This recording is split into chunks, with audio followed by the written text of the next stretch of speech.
ونعوذ بالله من شرور أنفسنا ومن سيئات أعمالنا من يهده الله فلا مضل له ومن يضلله فلا هادي له ونشهد أن لا إله إلا الله وحده لا شريك له ونشهد أن سيدنا وسندنا وحبيبنا ونبينا ومولانا ومأوانا وملجانا محمدا عبده ورسوله أرسله بالحق بشيرا ونذيرا وداعيا إلى الله بإذنه وسراجا منيرا صلى الله عليه وعلى آله وأصحابه وأزواجه وأهل بيته وبارك وسلم تسليما كثيرا كثيرا أما بعد فأعوذ بالله من الشيطان الرجيم بسم الله الرحمن الرحيم لقد جاءكم رسول من أنفسكم عزيز عليه ما عنتم حريص عليكم بالمؤمنين رؤوف رحيم فإن تولوا فقل حسبي الله لا إله إلا هو عليه توكلت وهو رب العرش العظيم صدق الله العظيم وبلغنا رسوله النبي الكريم ونحن على ذلك لمن الشاهدين والشاكرين والحمد لله رب العالمين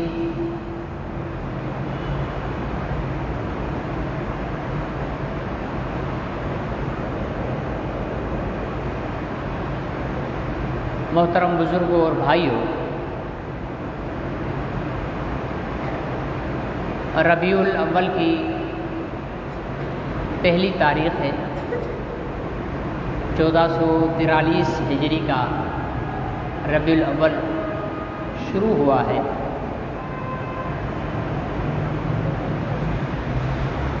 اس مہینے کے اندر ہمارے پیارے پیغمبر امام الانبیاء، خاتم الانبیاء، خطیب الانبیاء، سید الانبیاء حضرت محمد مصطفیٰ احمد مجتبیٰ صلی اللہ علیہ وسلم کی ولادت اور وفات دونوں اسی مہینے کے اندر ہوئے۔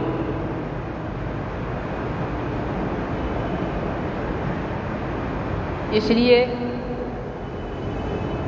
اس مہینے کے شروع ہوتے ہی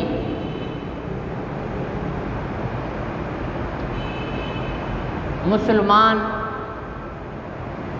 حضور علیہ الصلاۃ والسلام کی سیرت طیبہ اور آپ کے ذکر خیر کی مجالس، سیمینارز، کانفرنسز، اجتماعات منعقد کرتے ہیں، اور اس میں علماء اکرام، خطباء و مقررین حضرات، شعراء حضرات اپنے اپنے انداز میں حضور علیہ الصلاۃ والسلام کی سیرت کو بیان کرتے ہیں۔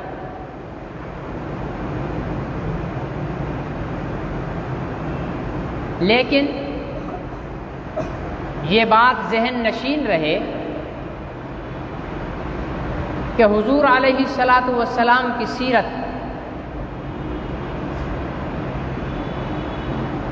اور آپ کا ذکر صرف اس ایک مہینے کے لیے محدود نہیں ہے کہ اس مہینے کے اندر تو ہم حضور علیہ السلام کا خوب ذکر کریں، آپ کی سیرت اور صورت کو بیان کریں، اور اس کے بعد پھر 11 مہینے ہم اپنی موج مستیوں میں لگے رہے، اپنی شرارتوں میں لگے رہے، اور حضور علیہ الصلوۃ والسلام کی سنتوں کو توڑنے میں لگے رہے۔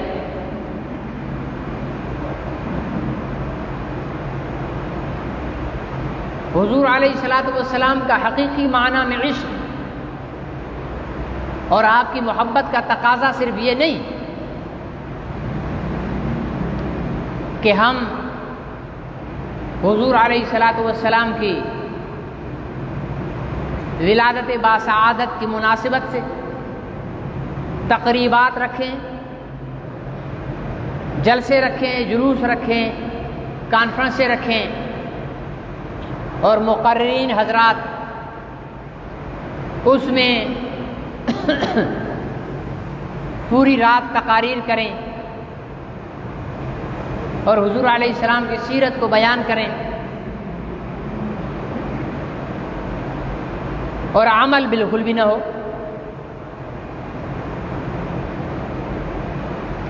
یہ محبت رسول کا تقاضا نہیں ہے۔ محبت رسول کا تقاضا یہ ہے کہ حضور علیہ السلام کا ذکر کیا جائے اور اس نیت سے کیا جائے کہ میں اپنے آقا صلی اللہ علیہ وسلم کی سیرت کو اپنی زندگی کے اندر نافذ کروں گا۔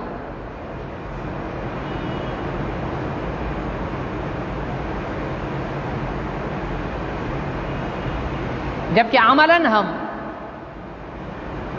حضور علیہ السلام کا نام لے کر جھومتے تو بہت ہیں، ٹھیک ہے نا؟ حضور علیہ السلام کے نام کی نعرے تو ہم بہت لگاتے ہیں، حضور علیہ الصلوۃ والسلام کی ذکر خیر کی باتیں تو ہم بہت کرتے ہیں، لیکن عمل کے میدان میں ہم 0/0 ہوتے ہیں۔ مثال کے طور پر حضور علیہ السلام کی سیرت کا سب سے منفرد اور پہلا پہلو یہ ہے کہ حضور علیہ الصلوۃ والسلام صادق و امین تھے۔ کیا تھے حضور علیہ السلام؟ صادق و امین۔ صادق مطلب سچا، اور امین مطلب امانت دار۔ آپ سچے بھی تھے اور امانت دار بھی تھے۔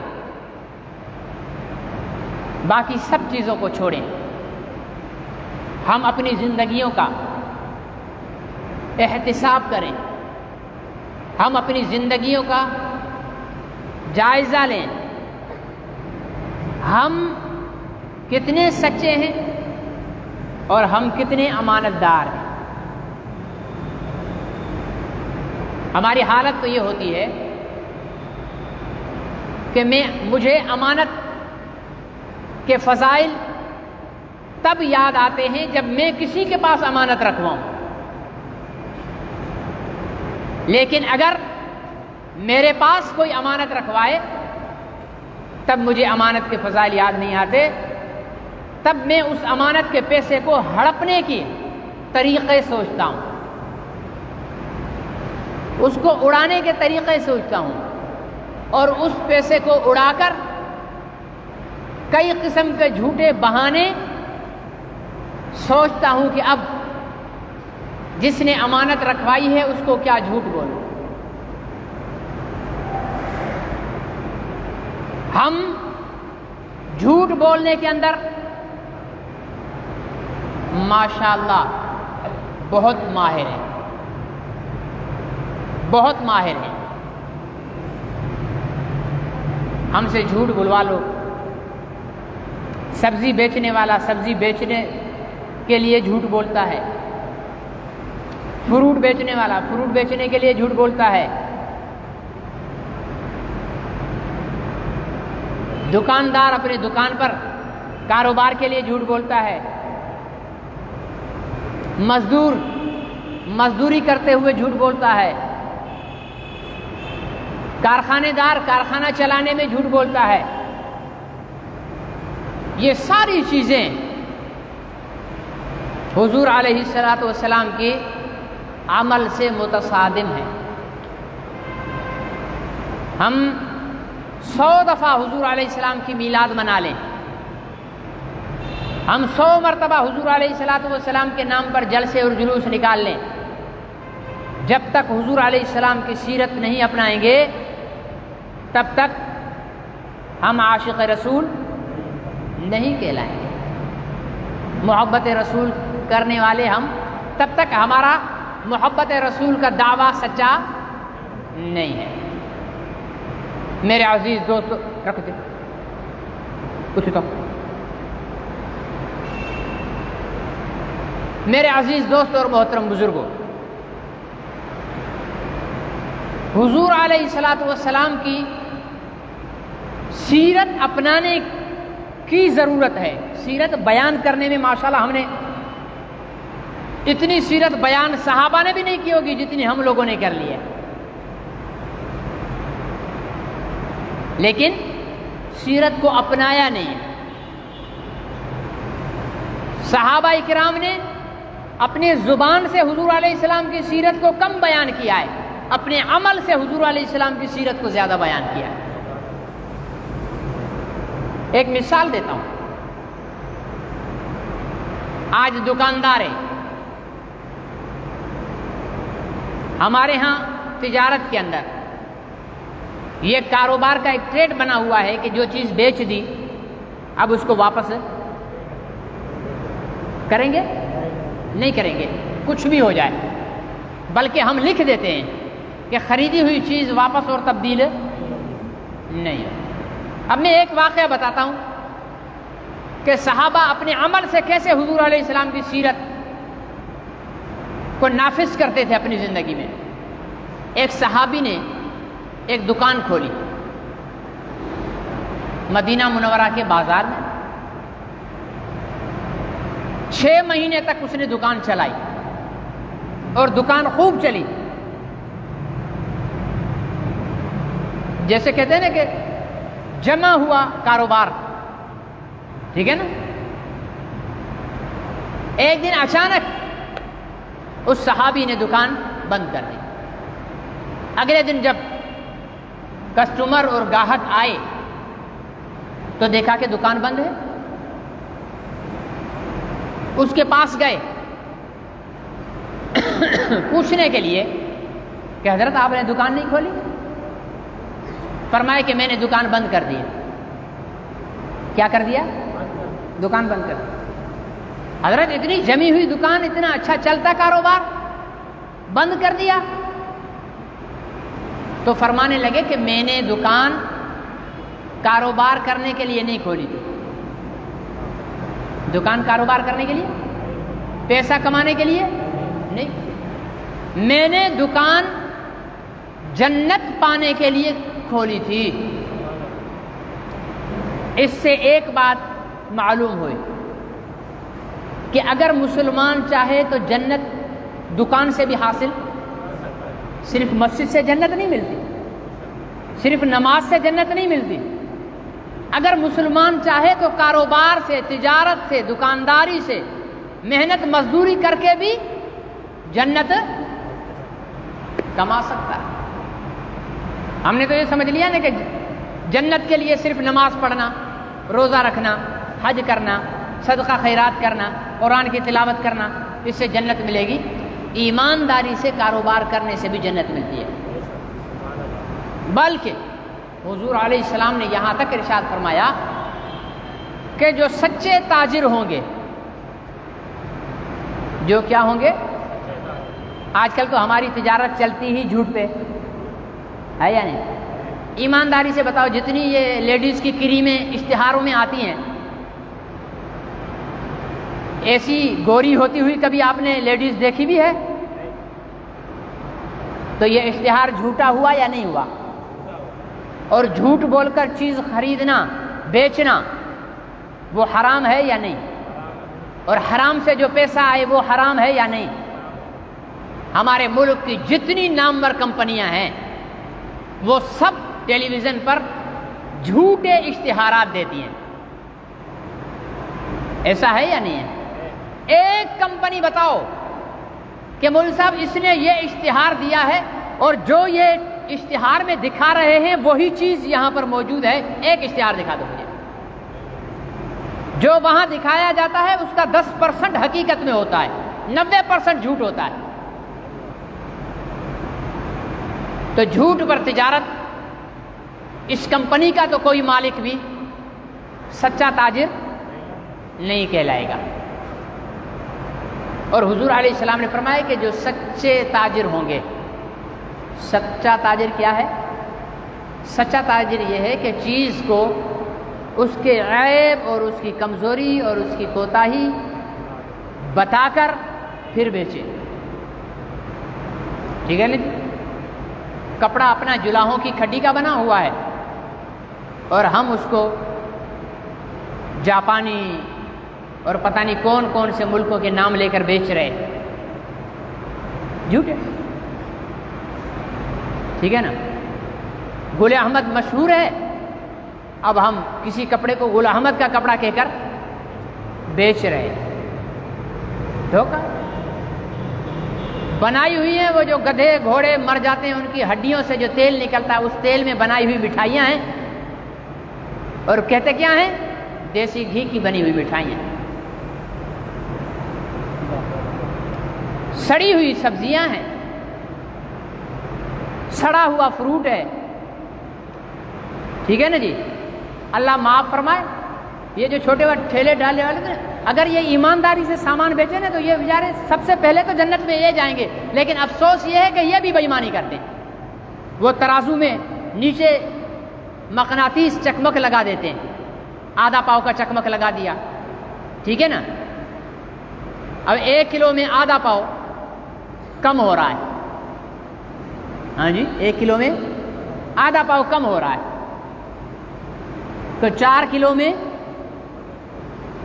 آدھا کلو کم ہو گیا، اور 8 کلو میں 1 کلو کم ہو گیا، تو ڈنڈی ماری نا۔ دیکھیں یہ نہیں ہے کہ ڈنڈی کتنی ماری، ہم نواز شریف کو بھی چور کہتے ہیں، زرداری کو بھی چور کہتے ہیں، اور عمران خان کو بھی چور کہتے ہیں، حکمرانوں کو سب کو ہم کہتے ہیں یہ چور ہیں، ملک لوٹ گئے۔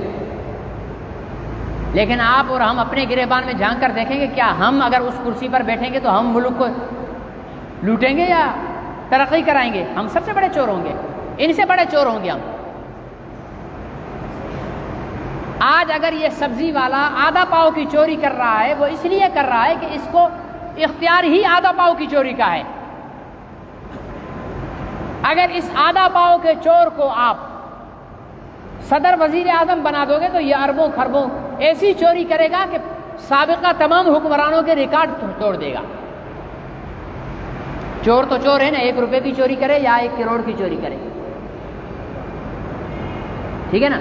خود بیچ رہا ہے لیکن دوسرے سے چیز لی ہے، اس میں تھوڑی کمی واقعی ہو تو پھر اس کی تقریر سننے والی ہوگی۔ لوگ بے ایمان ہو گئے ہیں، لوگوں نے ناپ تول میں کمی کر دی ہے، تو حضرت والا آپ نے بھی تو ناپ تول میں ساری زندگی کمی کر کے بیچا ہے۔ دودھ بیچیں گے تو جس مگے میں دودھ بیچیں گے اس کو نیچے سے تلوے کو اندر کر دیں گے،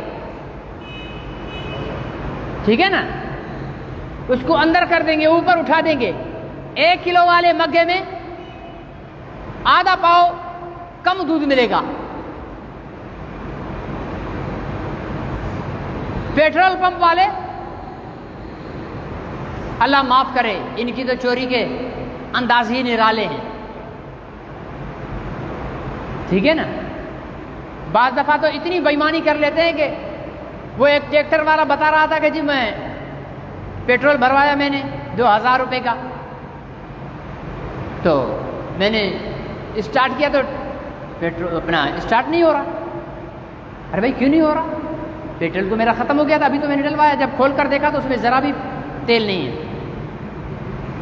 مطلب اس نے تو پیسے بھی لے لیے، اپنی طرف سے میٹر بھی چلا دیا، تو اب پیٹرول تو اتنا سمجھدار نہیں ہے کہ وہ رک گیا ہو خود اندر کہ میں نہیں جاؤں گا یہاں، اس کو کسی نے روکا ہو۔ ہر لیٹر پر 1 پوائنٹ کاٹ لیں، 10 پوائنٹ کا 1 لیٹر ہے، 10 لیٹر پر 1 لیٹر کھا رہے ہیں، یہ چوری نہیں ہے؟ ہر ایک اپنی جگہ پر چور بنا ہوا ہے ہم میں سے، ہر ایک اپنی جگہ پر چور بنا ہوا ہے ہم میں سے، کسی نہ کسی چیز میں۔ چوری صرف پیسے کی چوری نہیں ہوتی، چوری صرف پراپرٹی کی چوری نہیں ہوتی، چوری خیالات کی بھی چوری ہے، سوچ کی بھی چوری ہے، نظر کی بھی چوری ہے، آنکھوں کی بھی چوری ہے، زبان کی بھی چوری ہے۔ ہر ایک چور ہے اپنے اپنے مقام پر ہم میں۔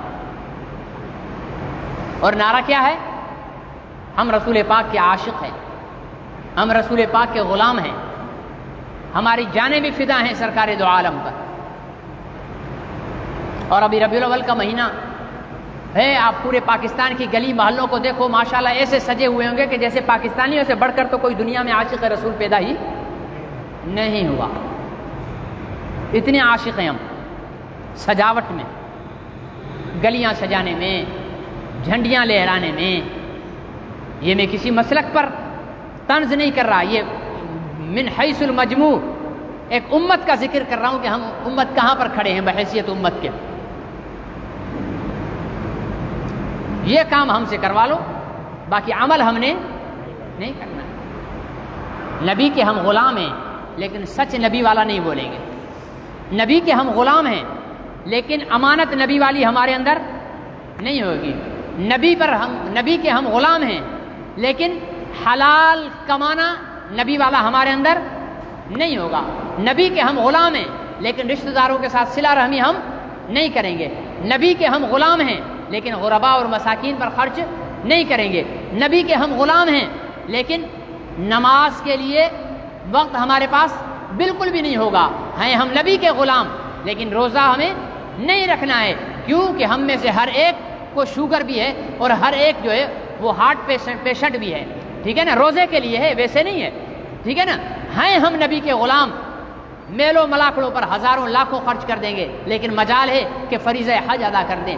ہیں ہم نبی کے غلام، ڈائجسٹ ایک رات کے اندر پوری 350 صفحات کی پڑھ لیں گے، اس کی تمام کہانیاں نچوڑ لیں گے، لیکن مجال ہے کہ ایک صفحہ بھی رات کو سونے سے پہلے یا صبح کو اٹھنے کے بعد ہم قرآن پاک کا پڑھیں۔ ہیں نبی پاک صلی اللہ علیہ وسلم کے غلام لیکن نظر ہماری غلط جگہ پر استعمال ہوگی، ہیں نبی پاک صلی اللہ علیہ وسلم کے غلام لیکن گانے ہم سنیں گے، نبی پاک صلی اللہ علیہ وسلم کے غلام ہیں لیکن ہم ڈرامے اور فلمیں دیکھیں گے، نبی پاک صلی اللہ علیہ وسلم کے غلام ہیں، لوگوں کو دھوکہ دیں گے، لوگوں کے مالوں پر ڈاکہ ڈالیں گے، لوگوں کے ساتھ فراڈ کریں گے، لیکن ہیں ہم سچے نبی پاک صلی اللہ علیہ وسلم کے غلام اور عاشقان مصطفیٰ۔ یہ جو ربیع الاول کا مہینہ ہے نا، یہ مہینہ ہمیں اس چیز کی دعوت دیتا ہے کہ اے امت محمد، اے محمد رسول اللہ صلی اللہ علیہ وسلم کے امتیوں، اپنی زندگیوں کو اگر واقعتاً تم محمد رسول اللہ صلی اللہ علیہ وسلم سے محبت کرتے ہو تو ان کی زندگی کے مشابہ بنا لو۔ عمران خان کا چاہنے والا اپنا ہیئر اسٹائل عمران خان والا لگائے گا، زرداری کا چاہنے والا اپنا ہیئر اسٹائل زرداری کو بنائے گا، کوئی سلمان خان کا فین ہے وہ اپنے بالوں کا ہیئر اسٹائل سلمان خان والا بنائے گا، کوئی ایک اداکار اپنا پاجامہ کاٹ دیتا ہے تو ہمارے نوجوان اپنے پتلونے اور پاجامے کاٹ دیتے ہیں۔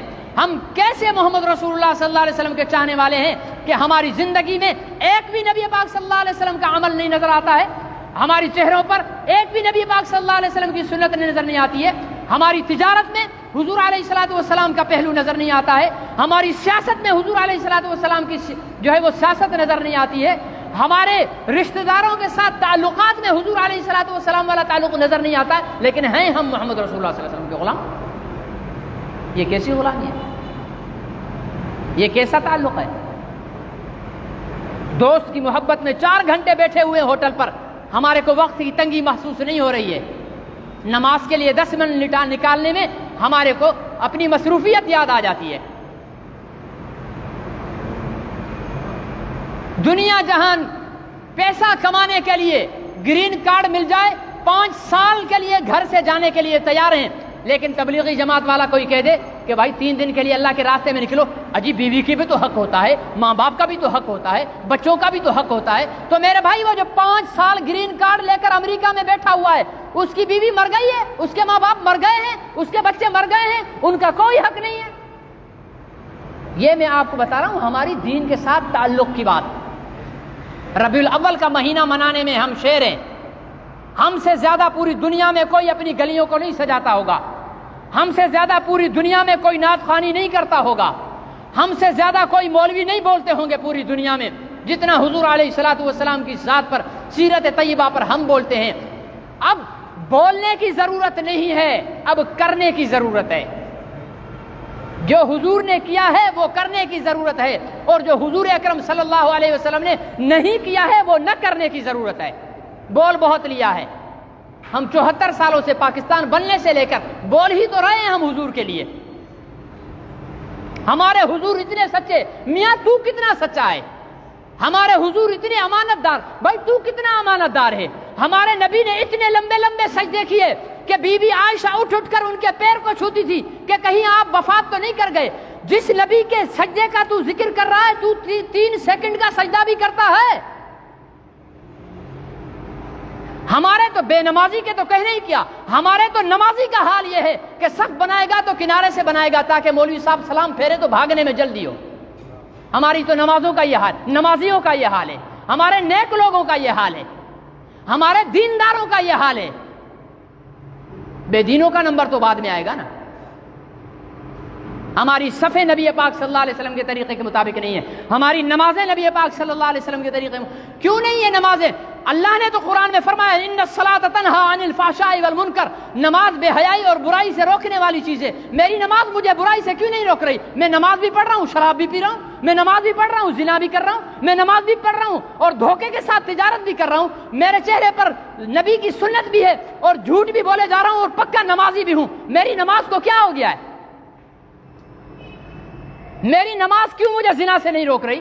میری نماز کیوں مجھے برائی سے نہیں روک رہی؟ میری نماز مجھے چوری سے کیوں نہیں روکتی ہے؟ میری نماز بجلی چوری کرنے کے استعمال سے مجھے کیوں نہیں روکتی ہے؟ میری نماز بغیر ٹکٹ کے ٹرین میں سفر کرنے سے مجھے کیوں نہیں روکتی ہے؟ میری نماز اپنے بھائی کے ساتھ لڑنے سے کیوں نہیں روکتی ہے؟ میری نماز اپنے رشتہ داروں کے ساتھ تعلقات سے توڑنے سے کیوں نہیں روکتی ہے؟ میری نماز کیوں بے اثر ہے؟ اس لیے کہ ہماری نماز نبی کے طریقے پر ہی نہیں ہے، ہماری صفیں اپنی مرضی کی ہیں، ہمارا وضو اپنی مرضی کا ہے، ہماری دعائیں اپنی مرضی کی ہیں، ہماری توجہات اپنی مرضی کی ہیں۔ ہم مسلمانوں کا تو عالم یہ ہے کہ اگر ہمارے بس میں ہو، کہیں سے کوئی مفتی فتویٰ دے دے نا کہ مسجد کو ہاتھ لگا لینے سے 1 دفعہ ہاتھ لگاؤ تو 1 رکعت کا ثواب، 2 دفعہ لگاؤ تو 2 رکعت کا ثواب، تو ہم یہی کر لیں گے، 1 2 3 چلو ظہر کی نماز ہو گئی، چل بھائی کر۔ ہم اتنے دنیا میں مصروف ہو گئے ہیں، ہمارے پاس نماز کے لیے ٹائم نہیں ہے، لیکن یہ بیان کرنے کے لیے ٹائم ہے کہ میرے نبی اتنے لمبے کھڑے ہوتے تھے نماز میں کہ آپ کے قدم سوج جاتے تھے۔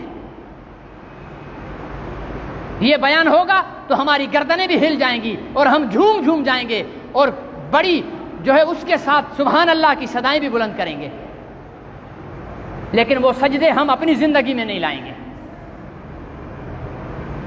ہم یہ تو بیان کریں گے کہ حضور علیہ السلام کا اتنا اخلاق تھا کہ طائف کے میدان میں پتھر برسے لیکن حضور علیہ السلام نے ان کو دعا دے دی، لیکن جب میں اپنی عملی زندگی میں آؤں گا تو میری طرف یوں کر کے دیکھنے والے کو اٹھا کر اینٹ ماروں گا کہ بدتمیز تو میری طرف دیکھ کیسے رہا ہے؟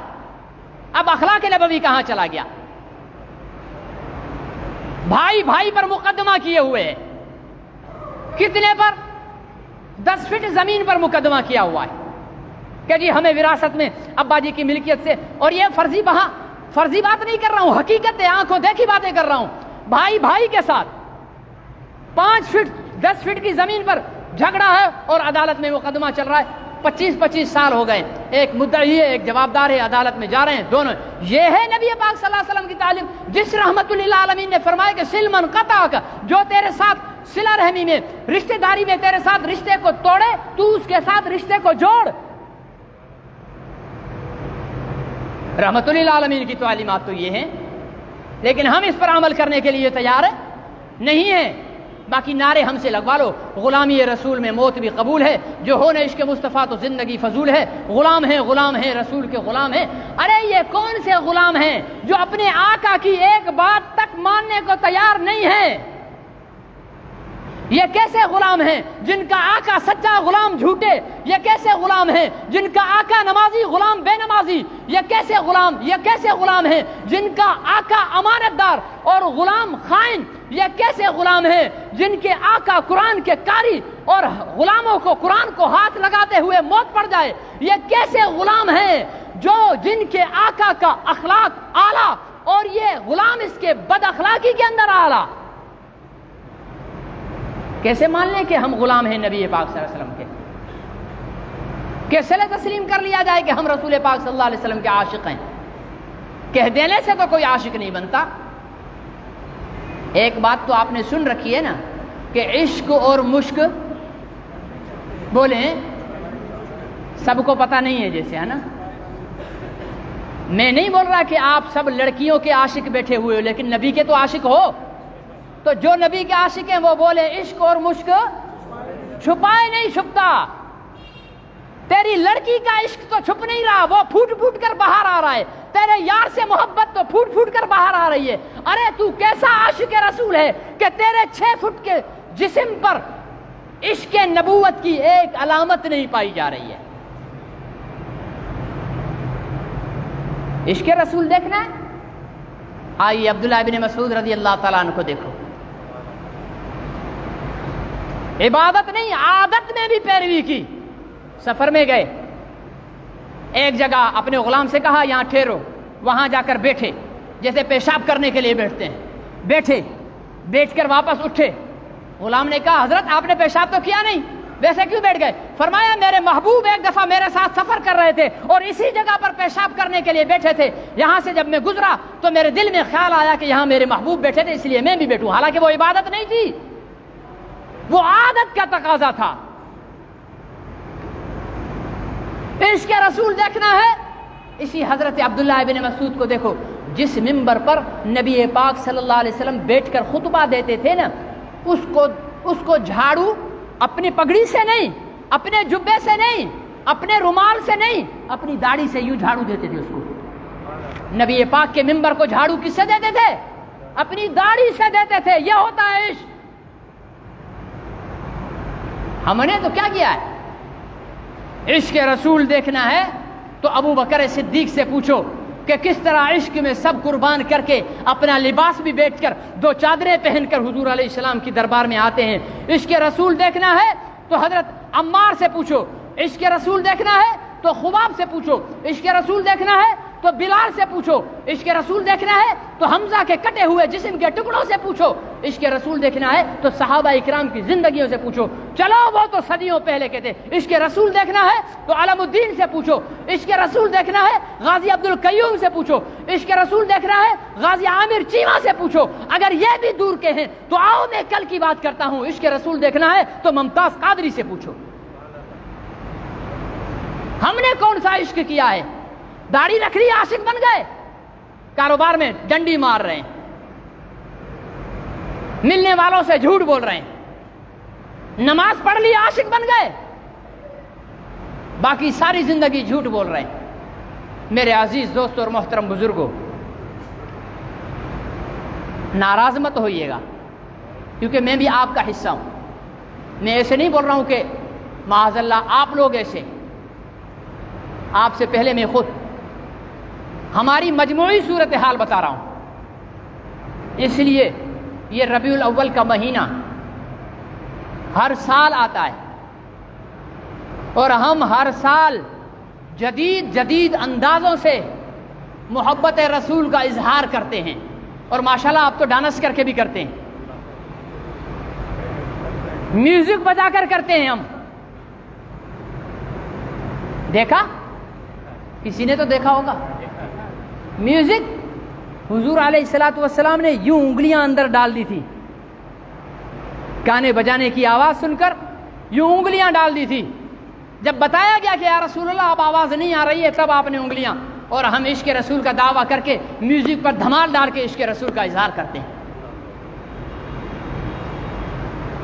وہ رحمت للعالمین ہیں، وہ شفیع المذنبین ہیں، وہ راحت للعاشقین ہیں۔ ان کی محبت کے کچھ تقاضے ہیں، ان کے تقاضوں کو پورا کرنا، اگر ہم واقعی محب ہیں اپنے رسول کے، واقعی ہم حضور علیہ الصلوۃ والسلام سے محبت کرتے ہیں اور حضور علیہ الصلوۃ والسلام کا اپنے آپ کو عاشق سمجھتے ہیں، تو ہمیں ان کی محبت کے تقاضوں کو پورا کرنا ہوگا۔ کریں گے؟ سب نہیں بولتے، کچھ کی نیت نہیں ہے، کیونکہ اگر محبت رسول کے تقاضے پورے کریں گے تو داڑھی رکھنی پڑے گی، محبت رسول کے تقاضے پورے کریں گے تو نماز 5 وقت پڑھنی پڑے گی، محبت رسول کے تقاضے پورے کریں گے تو امانت میں خیانت نہیں کرنی ہوگی، محبت رسول میں کے تقاضے پورے کریں گے تو کنڈا لگا ہوا بجلی وہ تو کاٹنی پڑے گی، محبت رسول کے تقاضے پورے کریں گے تو ٹرین میں سفر ٹکٹ لے کر کرنا پڑے گا، محبت رسول کے تقاضوں کو پورا کرنا ہوگا تو 5 فٹ کی دکان پر جو 10 فٹ کا ٹھیا لگایا ہوا ہے اس کو ہٹانا پڑے گا، محبت رسول کے تقاضے پورے کرنے ہوں گے تو شور شغب بھاری بھرکم الارم شہروں میں گاڑیوں میں لگا کر لوگوں کی دل آزاری کرنے سے بچنا ہوگا، محبت رسول کا تقاضا پورا کرنا ہوگا تو پھر حضور علیہ الصلوۃ والسلام نے فرمایا کہ سب سے ادنا نیکی راستے سے تکلیف والی چیز کو ہٹانا ہے، اور ہم راستے میں تکلیف والی چیزوں کو لگاتے ہیں۔ یہ ساری چیزیں چھوڑنی ہوں گی، چھوڑیں گے؟ ارادہ تو کر لیں بھائی، اللہ چھڑا بھی دے گا، اللہ تعالیٰ چھڑا۔ ہم تو ان چیزوں کو برا سمجھتے ہی نہیں ہے نا۔ ایک دکاندار کی دکان 5 فٹ کی ہے، 10 فٹ کا آگے ٹھیا بنا کر روڈ بند کر رکھا ہے، وہ اپنا حق سمجھتا ہے، نہیں ہے اس کا حق۔ ایک موٹر سائیکل والا ہے، چھوٹے سے الارم سے بھی، الارم کا مطلب کیا ہوتا ہے، ہارن کا مطلب کیا ہوتا ہے، چلتے ہوئے راستے والے کو متنبہ کرنا نا، اس کے اوپر بھاں بھاں لگا کر الارم لگانا اور اگلے کو تکلیف اور اذیت دینا۔ وہ موٹر سائیکل والا، وہ گاڑی والا اپنا جو ہے حق سمجھتا ہے، جہاں دیکھا گاڑی کھڑی کرنے کی جگہ ہے نہیں ہے، ٹھوک گاڑی کھڑی کر دی، ٹھیک ہے نا جی، جہاں دیکھا کہ میرے جانے سے ٹریفک جو ہے وہ بلاک ہو جائے گا، راستے بند ہو جائیں گے، میں نے نہیں سوچنا ٹریفک بلاک ہوتا ہے ہو جائے، راستے بند ہوتے ہو جائیں، بس میں نے گھس جانا ہے۔ پاکستانیت مت دکھاؤ، یہ پاکستانیت نجات کے لیے کافی نہیں ہے، محمدیت نجات کے لیے کافی ہے، مسلمان ہونا نجات کے لیے کافی ہے، مومن ہونا نجات کے لیے کافی ہے۔ اسلام سلامتی سے ہے اور مومن امن سے ہے۔ ہماری زندگی میں نہ سلامتی ہے نہ امن ہے۔ اگر ہم نے اپنی زندگیوں میں سلامتی لانی ہے، اگر ہم نے اپنی زندگیوں میں امن لانا ہے تو میرے بھائیوں پھر حضور علیہ الصلوۃ والسلام کی سیرت طیبہ پر عمل کر لو۔ کوئی قانون بنانے کی ضرورت نہیں ہے، کوئی فورس لانے کی ضرورت نہیں ہے، کوئی فوج اتارنے کی ضرورت نہیں ہے۔ اس قوم کے دل میں محبت رسول کا شمع اجاگر کر دو، محبت رسول کا چراغ جلا دو۔ جس دن یہ قوم حقیقی معنی میں عاشق رسول بن گئی تو تمہاری مسجدوں میں نمازیوں کو جگہ نہیں ملے گی۔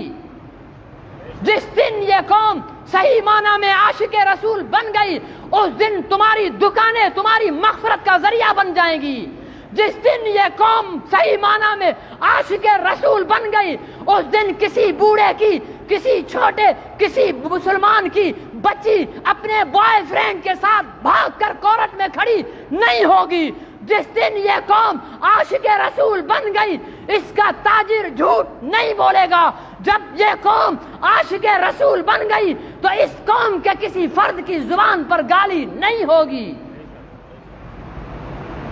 ایک چیز اس قوم میں زندہ کر دو، ایک چیز زندہ کر دو۔ صحابہ کیوں گالی نہیں دیتے تھے؟ کیونکہ وہ عاشق رسول تھے۔ صحابہ کیوں سچ بولتے تھے؟ کیونکہ وہ عاشق رسول تھے۔ صحابہ کیوں خیانت نہیں کرتے تھے؟ کیونکہ وہ عاشق رسول تھے۔ صحابہ کو نماز میں مزہ کیوں آتا تھا؟ کیونکہ وہ عاشق رسول تھے۔ صحابہ اکرام کی تجارت امانت پر کیوں تھی؟ کیونکہ وہ عاشق رسول تھے۔ اور صحابہ نے تھوڑے سے عرصے میں 44 لاکھ مربع میل پر حکومت کیوں کی تھی؟ ایک وہ وقت تھا جب تم عاشق رسول تھے تو تمہاری سلطنت میں سورج غروب نہیں ہوتا تھا۔ آج تمہاری کہیں سلطنت نہیں ہے۔ آپ بولو گے جی پاکستان ہماری سلطنت ہے، کہاں سے ہماری سلطنت ہے؟ ہماری سلطنت پاکستان تب ہوتا جہاں یا قرآن کا نفاذ ہوتا، سنت کا نفاذ ہوتا، یا قرآن لاگو ہوتا، تب مانتے کہ یہ سلطنت اسلام کی ہے۔ یہ تو ایک مسلمانوں کا ملک ہے۔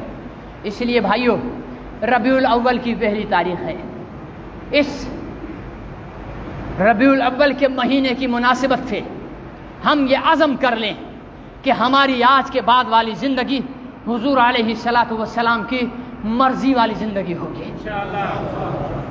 ہماری زندگی میں جھوٹ نہیں ہوگا، ہماری زندگی میں خیانت نہیں ہوگی، ہماری زندگی میں بے نمازی پن نہیں ہوگا، ہماری زندگی میں قرآن کی تلاوت ہوگی، ہماری زندگی میں سچ ہوگا، دیانت ہوگی، ایک دوسرے کا عزت اور احترام ہوگا، کسی کو ہماری زبان سے تکلیف نہیں پہنچے گی، کسی کو ہمارے ہاتھ سے تکلیف نہیں پہنچے گی. ہم 100% محمد عربی صلی اللہ علیہ وسلم والی زندگی اپنے اوپر لاگو کرنے کی کوشش کریں گے.